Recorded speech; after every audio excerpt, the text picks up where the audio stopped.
The NHL offseason is a relentless game of chess, and sometimes the most impactful moves aren't the blockbusters, but the subtle, strategic plays that capitalize on another team's desperation.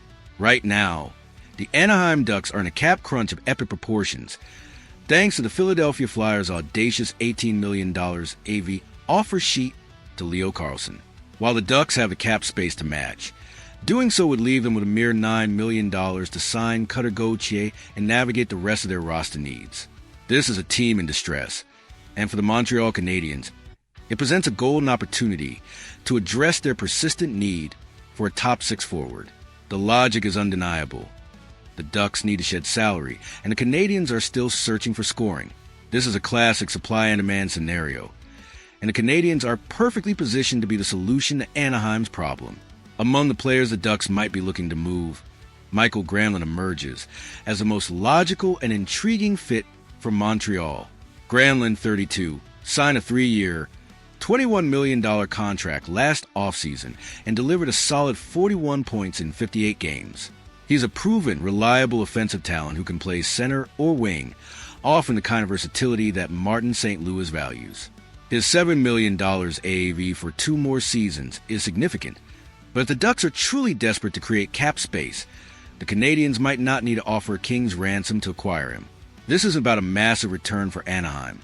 It's about cap relief, and the Canadiens have the flexibility to provide it.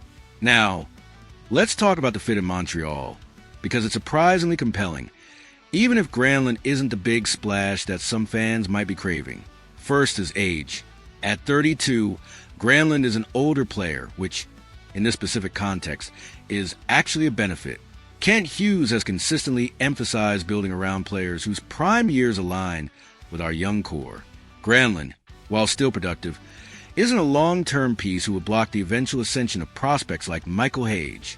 He provides a crucial bridge of veteran presence who can contribute immediately without disrupting the long-term development plan. Imagine Granlund centering a line with Ivan Demidov. Demidov, with his otherworldly offensive talent, needs an established, responsible center who can win faceoffs, retrieve pucks, and provide a steady, reliable presence in the middle of the ice. Granlund fits that description perfectly. He's a smart, two-way player who can facilitate offense, allowing Demidov to unleash his creativity without having to worry about every defensive responsibility. This isn't just about adding a body. It's about providing Demidov with the ideal line mate to maximize his immediate impact in the NHL. Furthermore, Granlund's addition provides crucial stability at the center position for the next 2 seasons.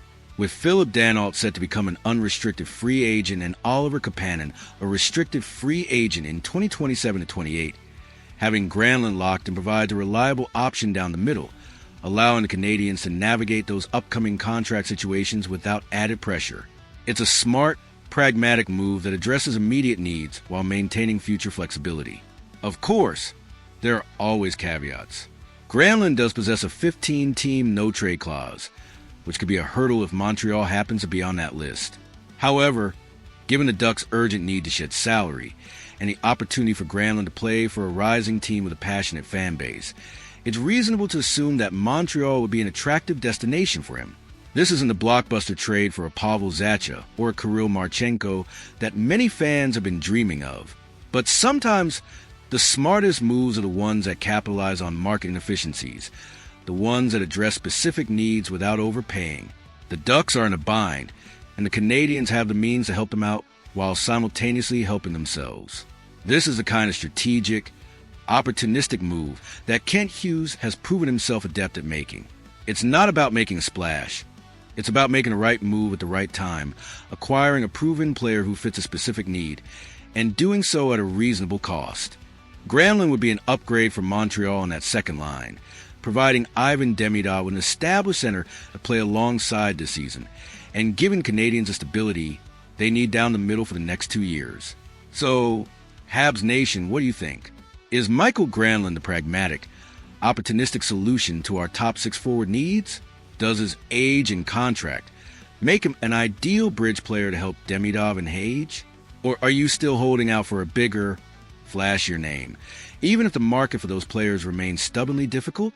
Let your voices be heard in the comments below. This is our team, Our passion and your insights are invaluable. Like this video, subscribe to the channel, and stay locked in because the NHL offseason is a relentless drama, and the Montreal Canadiens are always at the heart of it. We are in this together, through thick and thin, through every triumph and every challenge, because we are the Canadiens and our pursuit of glory is unwavering. Go Habs, go!